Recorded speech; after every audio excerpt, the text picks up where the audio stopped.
হঠাৎ করে জঙ্গলের সকল কলা চুরি হয়ে যায়। বাকি যেই দুই একটা কলা ছিল সেটার ভিতরেও মাল মশলা কিছুই ছিল না। বান্দর আর হাতি এক বাগান থেকে আরেক বাগান কলার খোঁজ করতে থাকে, কিন্তু তারা কোথাও কোনো কলার অস্তিত্ব খুঁজে পায় না।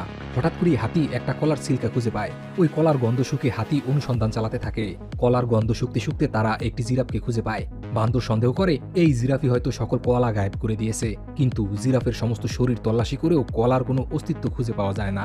বান্দর জিরাফকে জিজ্ঞেস করে সে কোনো কলা খেয়েছে কিনা। এই কথায় জিরাফ হাসতে হাসতে বলে, ভাই আমি শুধু পাতা খাই, ফল না। হঠাৎ করে বান্দরের মনে পড়ে যায় তার কাছে এখনো একটা কলা অবশিষ্ট আছে। এরপর তারা ওই কলা ব্যবহার করে চোর ধরার ফাঁদ পাতে। কিন্তু কিছুক্ষণ অপেক্ষা করার পরে বান্দর ক্লান্ত হয়ে ঘুমিয়ে পড়ে। ঘুমের মধ্যেই বান্দর কলা হাতে নিয়ে হাঁটতে থাকে।